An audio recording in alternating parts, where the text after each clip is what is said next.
So Bane, Elvis, Venom, and Feyd Rautha walk into a bar, and Bane says, "I'm here for you.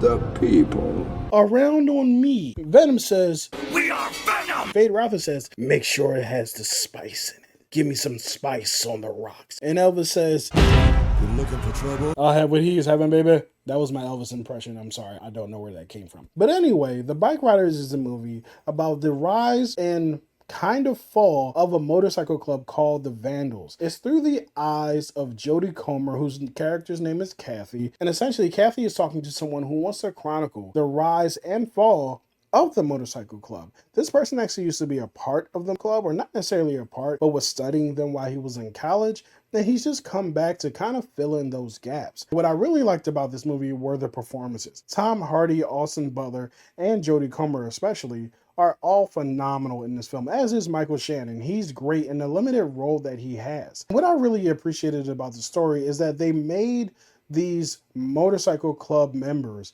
seem to be the most regular guys in the world. I'm thinking of starting a riding club. Why? All those clubs do is sit around talking about motorcycles. That's what we do. The movie didn't prop them up to be these super badass people. I know some people might come out and think of them that way, but to me, they just seem like broken people who needed a home. And this is one of those movies where you're going into it knowing that the characters that you're meeting, their end is not going to go well for them. And throughout the movie, there's this tension where you're kind of like, man, I'm just waiting for that other shoe to drop. What I kind of compare it to, although I don't think that it's as good as this movie, is the Iron Claw. It does have that turn in this movie where it was all going high, and then it all came crashing down. And what I appreciated about that is that it didn't come out of nowhere. Sometimes it did. But for the most part, the setup is throughout the film. You can kind of see it coming a mile away. And I know some people are like, oh, it's predictable. Predictable, in my opinion, this is a little bit of a sidebar, isn't always bad, right?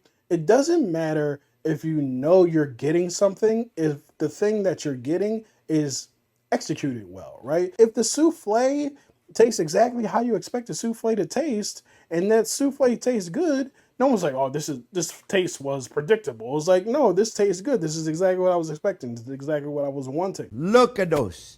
This is an easy, foolproof cheese souffle. I know some people are addicted to this idea of, oh, I want to be surprised. And if that comes, great. But if you just tell a decently executed story, which I believe that this movie did, then it's totally fine to have that. When I say that it's decently executed, I also kind of mean to say that this movie didn't necessarily blow me away. I wasn't enamored with everything that was going on.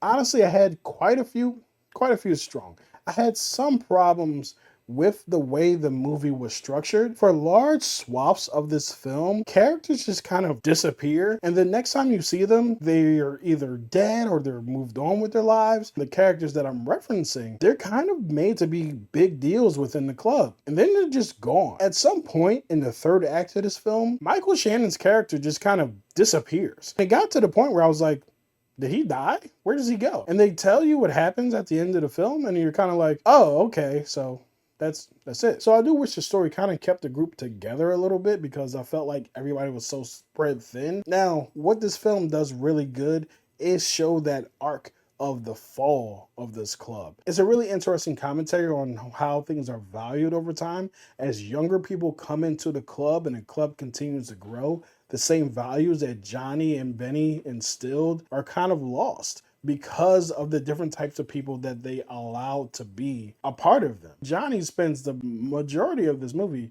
trying to get out of the club that he started. The club comes together who don't want to be beholden to rules, the rules of the world. They want to make their own rules.